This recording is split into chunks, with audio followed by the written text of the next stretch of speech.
and all of our tech companies are being infiltrated by Israeli military intelligence. So check this out. The NATO intelligence wet operations guy, psychological operations guy. Okay, now when you refer to wet operations, WET, does that stand for something? Yes, it means murder, assassinations groups. NATO has a group of assassins and psychological operations specialists who work in combined operations to destroy targets. The Israelis train with the SEALs. They do a lot of wet ops murders over here. I would just like to take a few minutes as the sheriff to express my gratitude for everybody who has played a part in this investigation. An icon is dead. A young man who built an $80 million a year empire is dead. A father of two with an $80 million empire forgets to have security, and who knows, maybe even a drone looking at rooftops, you know, after that other event? What happened?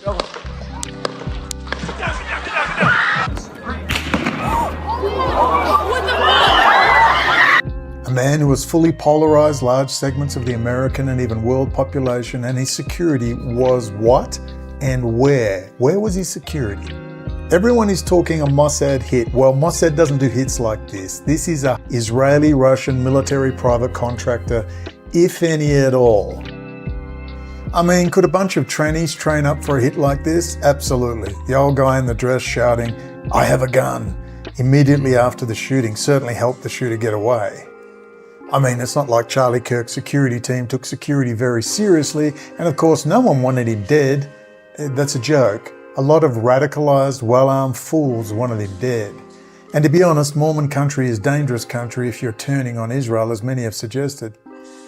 But if there is one thing Likud and the City of London like doing to the Goy is making them look like fools, it's their most pleasurable pastime. Trannies take out Charlie Kirk. Yeah, that's got a Goy joke written all over it.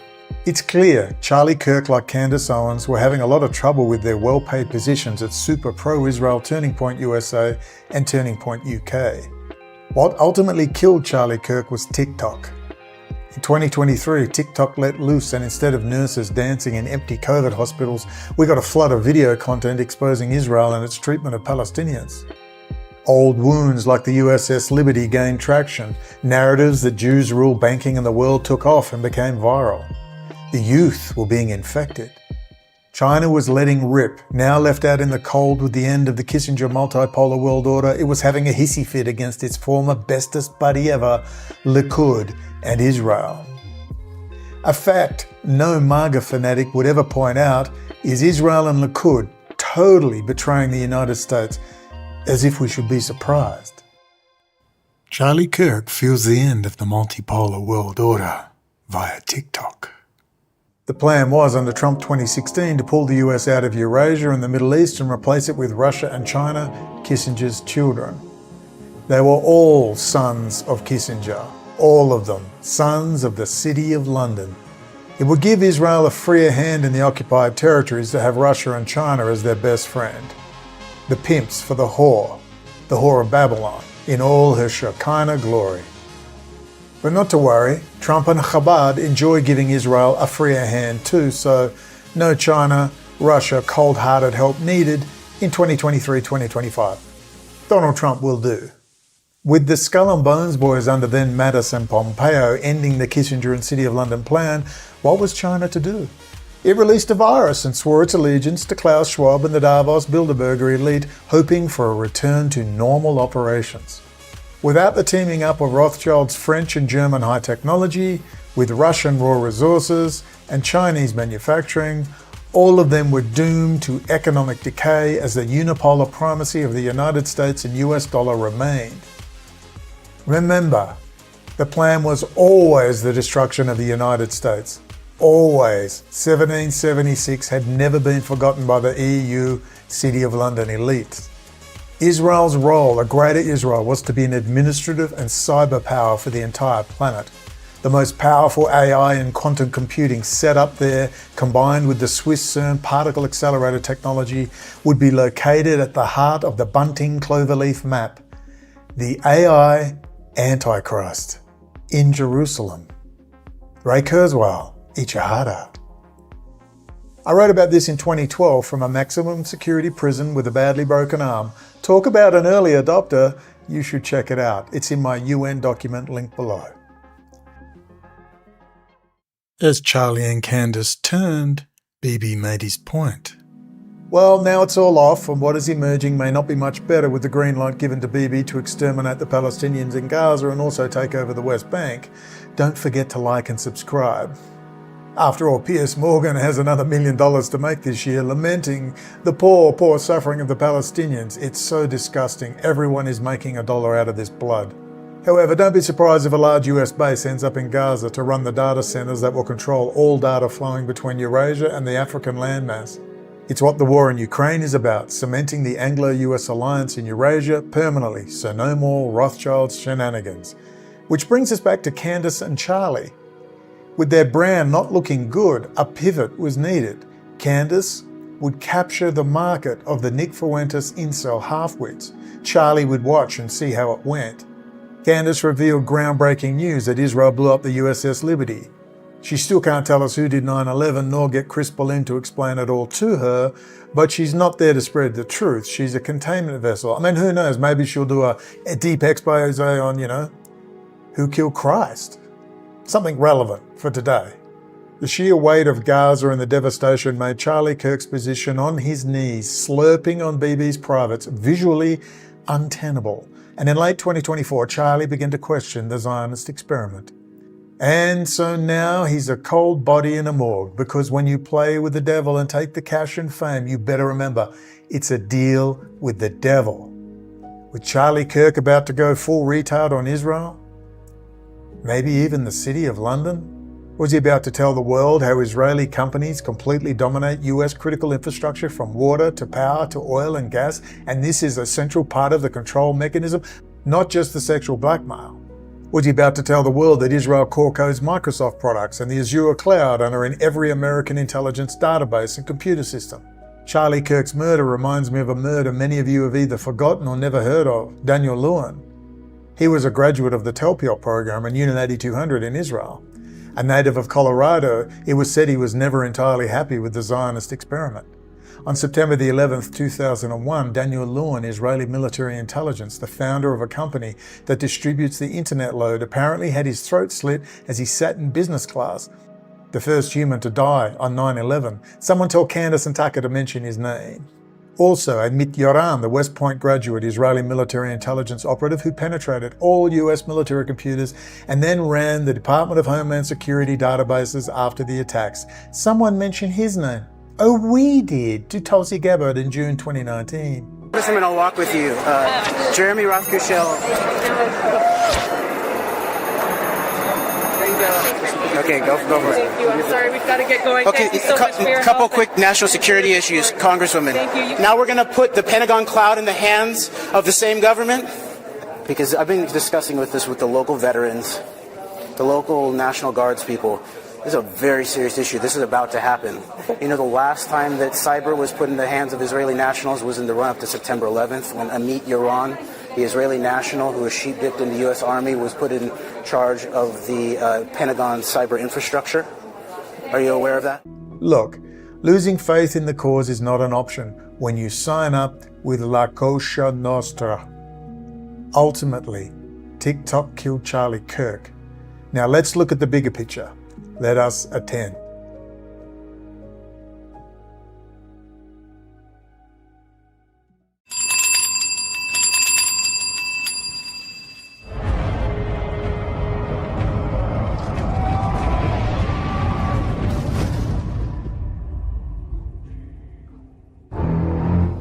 In cyber is a real domain of power. In cyber is a real domain of power.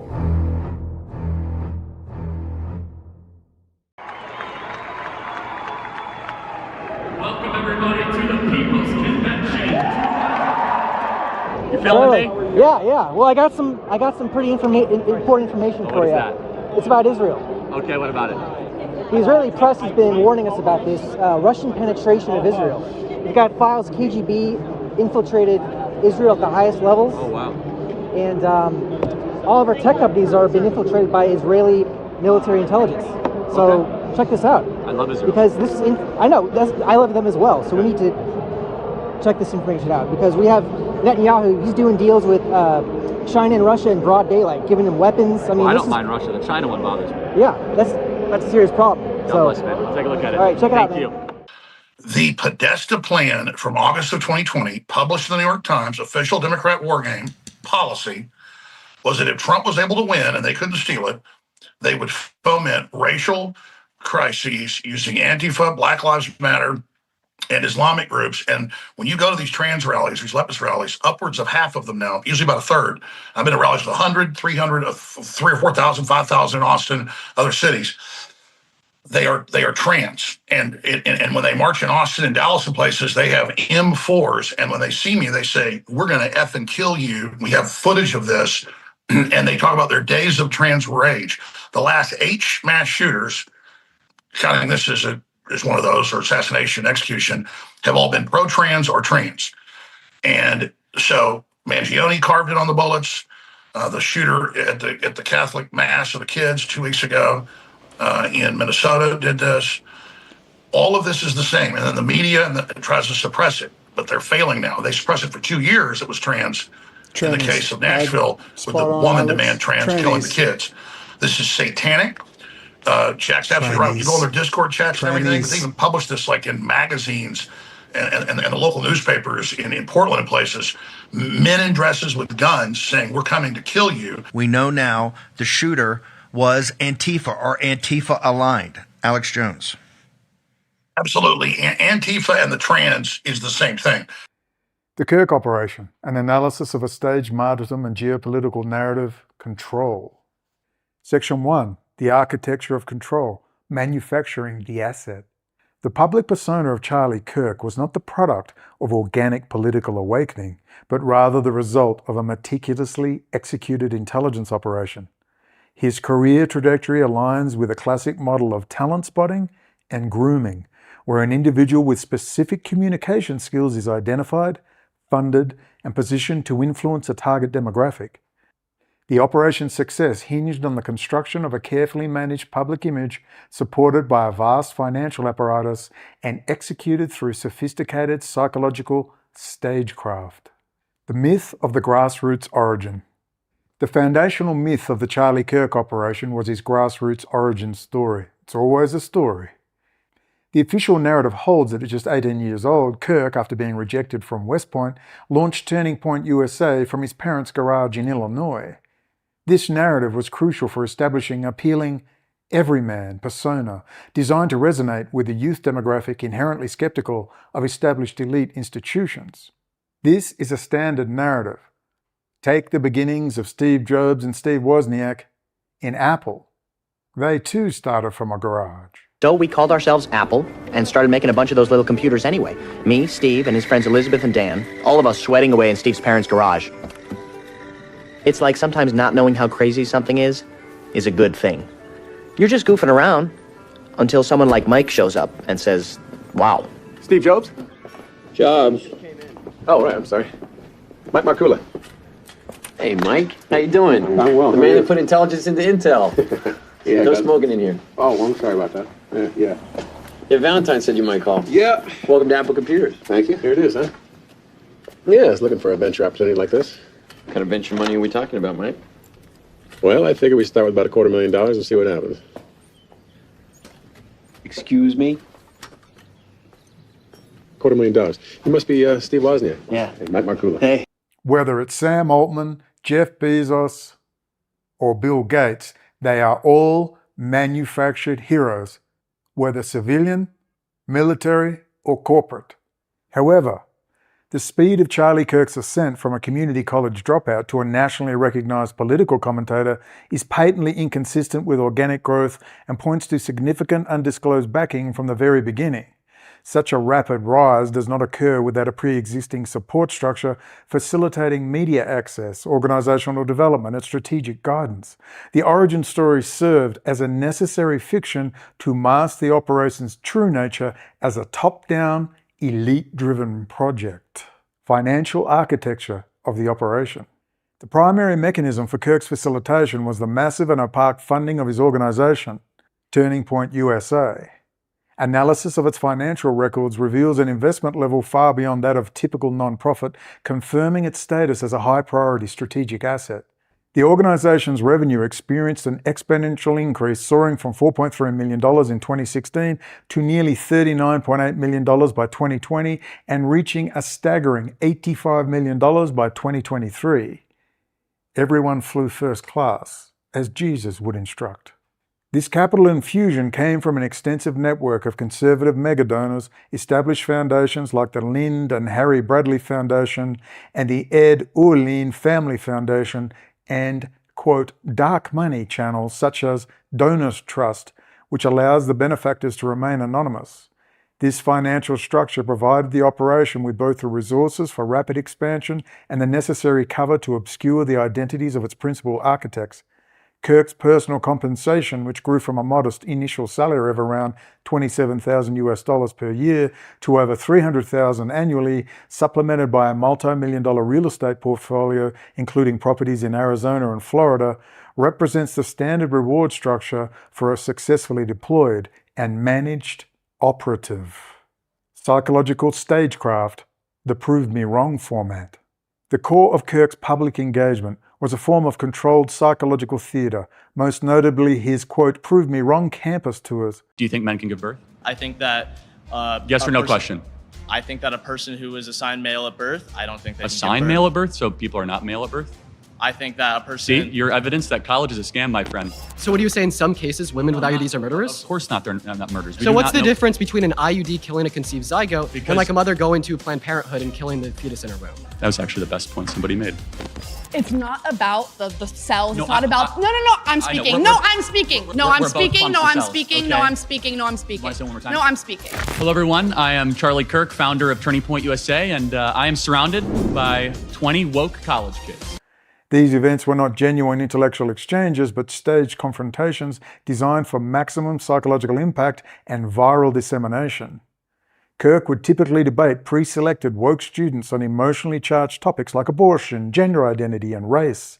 These students, often espousing easily dismantled arguments, served as ideal foils, allowing Kirk to publicly set them straight on basic premises a half-wit could understand. This format is a classic psychological warfare technique for manufacturing a, quote, approved hero to fight a, quote, approved dragon.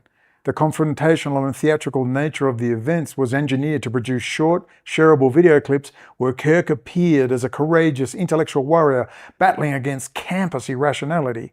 This content, amplified across social media, rapidly built his brand and solidified his image as a champion for young conservatives who felt marginalized in academic environments. The purpose of these controlled debates extended beyond mere brand building. They served a critical function of ideological inoculation for his followers. By consistently winning against caricatures of progressive ideology, Kirk was not simply bolstering his own credibility, he was simultaneously conditioning his audience to view any and all opposing viewpoints through the lens of the simplistic and often irrational arguments presented in these staged encounters. This process builds a cognitive wall in the minds of his followers, making them resistant to more nuanced, complex, or genuine arguments from other ideological perspectives. The primary psychological effect, therefore, was not to win individual debates, but to forge a reliable and manageable demographic bloc, inoculated against intellectual challenges and loyal to the provided narrative. Section 2. The Triumvirate of Demographic Management. The containment of the American right-wing populace is not entrusted to a single asset, but is managed through a coordinated system of personalities, each targeting a specific demographic. Charlie Kirk, Steve Bannon, and Nick Fuentes represent a triumvirate of controlled opposition designed to manage and channel the political energies of distinct, non-overlapping segments of the population. Their seemingly independent operations and occasional public friction are, in fact, components of a sophisticated strategy to prevent the emergence of a unified, unpredictable grassroots movement. Charlie Kirk, the mainstream youth gatekeeper. Charlie Kirk's primary function was to capture, channel, and ultimately control the political energy of young mainstream conservatives and evangelicals, particularly on college and high school campuses. His messaging was carefully calibrated to focus on mainstream culture war flashpoints such as abortion, critical race theory, and gender identity, combined with unwavering pro-Trump rhetoric. This strategy kept his audience emotionally engaged in approved narratives while effectively steering them away from more fundamental, systemic critiques of financial or corporate power structures. Kirk served as a gatekeeper, ensuring that the political activism of conservative youth remained within safe, manageable boundaries. Would you like me to repeat that line? This strategy kept his audience emotionally engaged in approved narratives while effectively steering them away from more fundamental, systemic critiques of financial or corporate power structures. Kirk served as a gatekeeper, ensuring that the political activism of conservative youth remained within safe, manageable boundaries. Steve Bannon, the anti-establishment populist. Steve Bannon targets an older working class and deeply anti-elite demographic that forms the core of the MAGA movement. His core message is one of populist economic nationalism and the deconstruction of the administrative state. He presents himself as a warrior against the permanent political class, a corrupt establishment comprising both Democrats and traditional Republicans. Bannon's strategic function is to absorb the potent anti-establishment anger of this demographic and direct it towards designated political enemies, e.g., the radical left, the media, the deep state, preventing this anger from being aimed at the deeper international financial cable that constitutes the true power structure.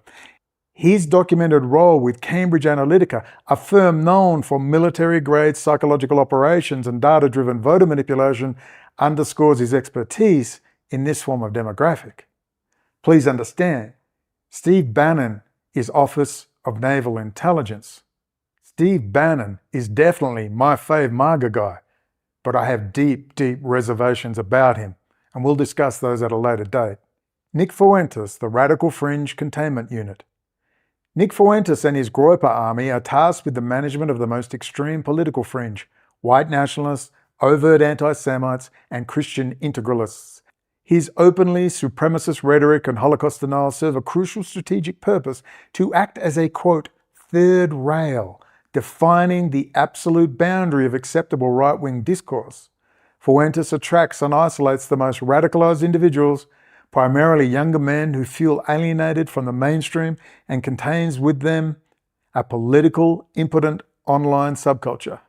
This containment function prevents these radical elements from either infiltrating and disrupting mainstream conservative movements, or more dangerously, forming a genuinely independent and unpredictable revolutionary force. Remember too, they make Charlie Kirk look good, more palatable, more acceptable to that vast mainstream audience. After all, if Charlie Kirk goes, you might get Nick Fuentes. The Groyper Wars as managed spectacle. The public feud between Fuentes and Kirk, dubbed the Groyper Wars, should not be viewed as genuine ideological conflict, but as a staged psychological operation. Neither may well know just how stage-managed they actually are. The best actor is the one who doesn't know he's acting. During this period, Fuentes' followers would systematically disrupt Turning Point USA events, asking provocative questions designed to expose Kirk as insufficiently conservative on issues like immigration and support for Israel. This manufactured conflict served two primary goals. First, it reinforced Kirk's mainstream credentials, allowing him to publicly contend the extremists and thus appear more moderate and palatable to a wider audience. Second, it solidified the boundaries between the demographic silos, creating hostility and preventing any potential alliance or ideological crossover between the mainstream conservative youth and the radical fringe. This system of managed personalities functions as a set of ideological pressure valves. A population under economic and social stress generates immense political energy. If left uncontrolled, this energy can coalesce into genuine, unpredictable movements that pose a threat to the established order. The Kirk, Bannon, Fuentes structure provides a series of prefabricated containers, each calibrated for a different level of ideological intensity. Mainstream conservative discomfort is safely vented by Kirk into campus culture war. Deeper anti-government anger is channeled by Bannon into the managed spectacle of populist electoral politics. The most extreme revolutionary sentiment is captured and neutralized by Fuentes in a contained online ecosystem. This ensures that no matter how disaffected a citizen on the right becomes, a controlled narrative and a community is waiting to absorb their energy, guaranteeing that no authentic threat to the elite power structure can materialize. Please understand, the exact same mechanism is used on the left to create the right-left dialectic from which that power elite operate, international finance and bankers, something these people seem to forget, except Bannon. And that's why I'll give Bannon the time of day to this day, but without question, he is still operating as a containment vessel. Let's move on. Section 3, the geopolitical battlefield, US elites versus the multipolar world order. Now, here's the crux of the thesis I offer to you on why Charlie Kirk was killed. The assassination of Charlie Kirk cannot be understood as an isolated event. It must be analysed within the context of a clandestine, high-stakes conflict between two factions of a global criminal cabal fighting for planetary control. This conflict pits nationalist US elites against a globalist European elite faction with the future of national sovereignty and the global financial system hanging in the balance. Defining the factions. The two primary factions engaged in this covert war have distinct ideologies and objectives. US elites. Maybe we can call them Skull and Bones boys, or as one of my patrons creatively called them, the coke and hooker boys of Wall Street. Yeah, you know, at least they like women. We think. This faction is defined by a nationalist agenda focused on preserving the sovereignty of the United States, maintaining its military supremacy, and ensuring the continued global dominance of the US dollar as the world's reserve currency. While deeply corrupt, their power is intrinsically linked to the constitutional framework of the United States from which they seek to protect from external control. 1776 lives on, even if it's covered in filthy pus and dirt. Who knows? Maybe we can all help clean it up. The European elites, the Rothschild-Kissinger axis. This faction, rooted in the historical power of European banking dynasties and globalist think tanks, pursues an agenda aimed at dissolving national sovereignty in favour of a multipolar world order. This is not a system of equal competing powers, but a centrally managed global governance structure. It envisions a world divided into regional blocs, e.g., a North American Union, a European Union, a Sino-Russian bloc, under the ultimate authority of international financial institutions controlled by this elite. The historic role of the Rothschild family in financing nations and shaping political outcomes provides the model for this system, while the lifelong work of figures like Henry Kissinger has been to create the diplomatic and philosophical architecture for such a concert of powers. This agenda represents a direct assault on the principles of individual freedom and national independence established in 1776. Primary battleground, control of US critical infrastructure. Now here's the kicker. And all of our tech companies are being infiltrated by Israeli military intelligence. So check this out. The central battleground in this conflict is the technological and financial backbone of the United States. The European elite's primary vector of attack is the infiltration, subversion, and ultimate control of this critical infrastructure. The State of Israel functions not as an independent actor in this conflict, but as the key technological and intelligence proxy for the European elite faction. Evidence of this systemic campaign of subversion is extensively detailed in the submitted United Nations UNHCR application for refugee status of Brendan Lee O'Connell. The document alleges a widespread and deeply embedded Israeli espionage operation targeting the United States. But not just the United States, the whole world. But enemy number one is the US. Key claims include the theft of high-end US military and civilian technology from corporations like Intel and Lockheed Martin, which is then transferred to geopolitical rivals such as Russia and China. The document further alleges the installation of hardware and software backdoors in critical systems through Israeli-owned or operated companies like Variant, and the placement of graduates from elite Israeli military intelligence programs such as Unit 8200 and the Telpiot program into sensitive positions within the US tech and defense contractors. This constitutes a direct threat to US national security and sovereignty. The impasse. The US elites, while aware of this threat, find themselves in a strategic impasse. They refuse to cede sovereignty to the multipolar system, yet they are politically unable to confront the Israeli infiltration directly. This paralysis stems from the immense power of the pro-Israel lobby AIPAC and its influence over the media and political class, which itself functions as an instrument of the European faction. Any overt move against Israeli intelligence operations will be met with overwhelming political and media attacks, branding the accusers as anti-Semitic and effectively ending their careers. This situation created a stalemate, requiring an unconventional, high-impact event to shift public perception and create the political capital necessary for the US elites to act. And remember the backdoors themselves. The threat of exposing US elite criminality, particularly in 9/11, this is what is preventing a fast and furious takeover of the world's financial system by the United States. And so the games go on, particularly with the ongoing Circus Act World Wrestling Federation being run by Ari and Rahm Emanuel, both high-level Israeli intelligence assets linked closely with the City of London. Until we deal with that, we're going to have a hard time dealing with anything. But then, maybe with the death of Charlie Kirk, we're going to see something change.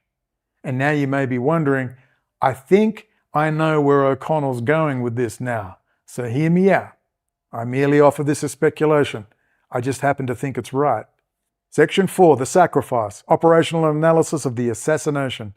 The assassination of Charlie Kirk was a calculated military-style false flag operation designed to break the strategic impasse and create a specific, predetermined political effect.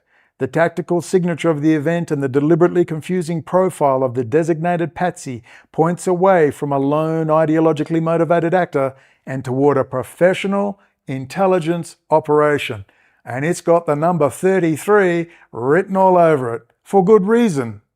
They're sending a message to the network, the US elite Skull and Bones network. The message is, it's okay, it's under control, we have it. I'm not sure if Charlie Kirk would agree, but he's playing his role, even in death. Tactical signature, the professional hit. The execution of the assassination displays hallmarks of a trained marksman, not a disaffected amateur. Key tactical indicators include weapon and position. The use of a high-powered scope bolt-action rifle demonstrated need for precision and distance. The selection of a concealed elevated rooftop position over 125 meters from the target is a classic sniper tactic requiring planning and skill to execute. Remember, this person had to be confident that no drones would be overflying the roofs. If you remember with the assassination attempt on Donald Trump, one of the biggest queries was why the hell the roofs were not attended with drones. The then assassin of Donald Trump had done his own drone security patrol, but apparently the Secret Service couldn't be bothered. Where were the drones flying over those expansive roofs? It's a serious question. I don't see anyone asking it. The execution. The single fatal shot to the neck is indicative of a highly skilled shooter aiming for a kill shot with maximum public visibility. The event was not a chaotic shooting, but a public execution engineered for shock value and widespread media dissemination. Yeah, it kind of reminds me of the Patsy profile, manufacturing narrative chaos. The profile of the alleged shooter, 22-year-old Tyler Robinson, is a textbook example of a patsy whose background is deliberately seeded with contradictory information to create narrative chaos and prevent the formation of a clear, evidence-based motive. Robinson originates from a Republican voting family in a heavily pro-Trump region of Utah. The background would suggest a right-wing or grouper-style motivation. However, this is directly contradicted by the physical evidence.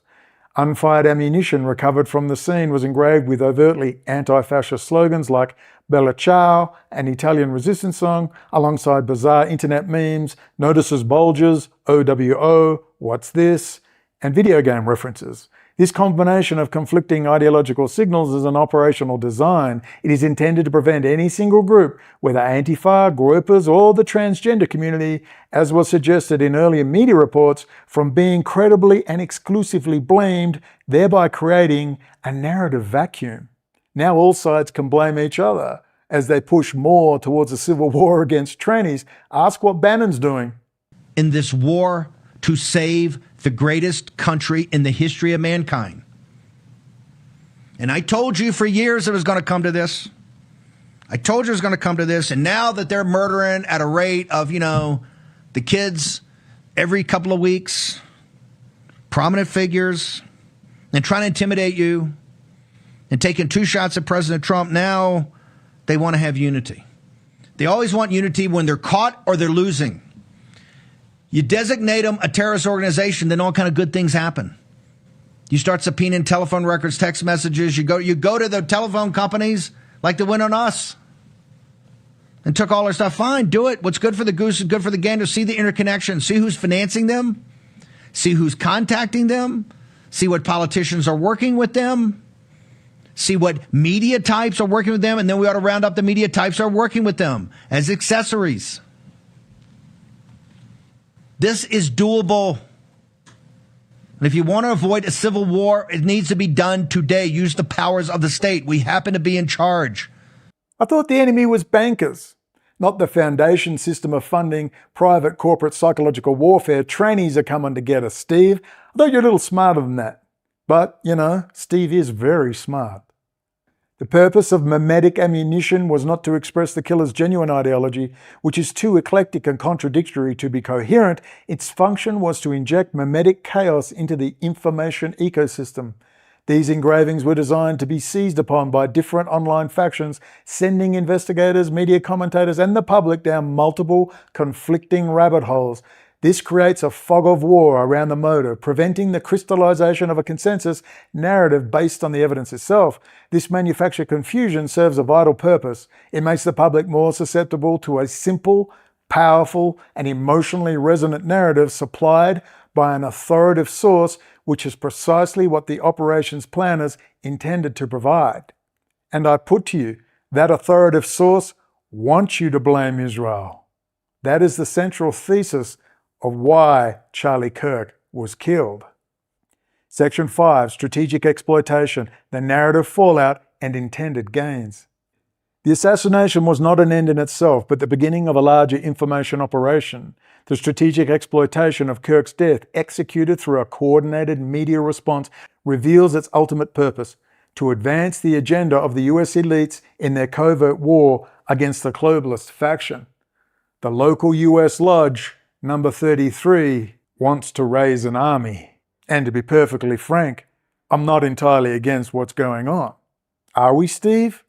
Should we be concerned, Steve? Playing with fire, Steve, but let's have at it. Had to come sooner or later. Phase 1, activating the narrative, a casualty of war. The immediate synchronized response from key media assets demonstrates the pre-planned nature of the post-assassination information campaign.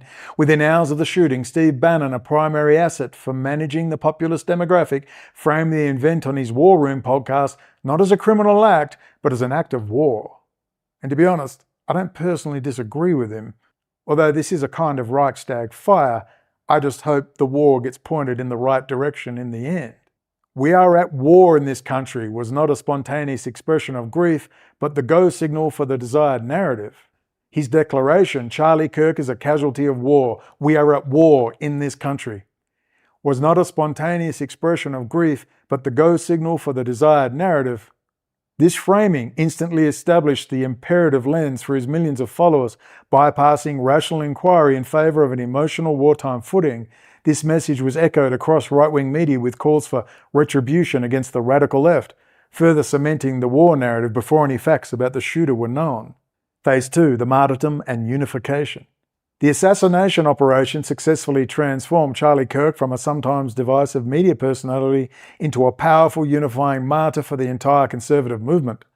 President Trump immediately lionized Kirk as a martyr for truth and freedom, a designation that was quickly adopted by other conservative leaders. The subsequent outpouring of grief, vigils and calls for unity served to consolidate the base, papering over the internal divisions, such as those between the Kirk and Fuentes camps, and preparing the populace for a new, more intense phase of political conflict. The primary objective, a pretext for confronting the Israeli threat. The ultimate strategic goal of the Kirk operation was to provide the US elites with the political capital necessary to confront the threat of Israeli control over American critical infrastructure. The operation was designed to create an emotionally charged environment where the question, "Qui bono?" who benefits, could be asked on a national stage. And to a large degree, it's exactly what's happening. The US elites have been unable to counter the European elite's primary weapon, Israeli technological and intelligence infiltration, due to the political impossibility of directly accusing a key ally. And of course, the fact they have their finger on the kill switch and they have all the Epstein compromise. That doesn't help either, obviously. The assassination of a beloved conservative youth leader creates a massive political and emotional opening by subtly seeding the narrative through controlled alt media channels that foreign intelligence was involved. The US elites can build a public consensus for a crackdown that may well be necessary. We'll have to wait and see. Please, I'm not asking you to trust the plan, I'm just asking you to think a little differently.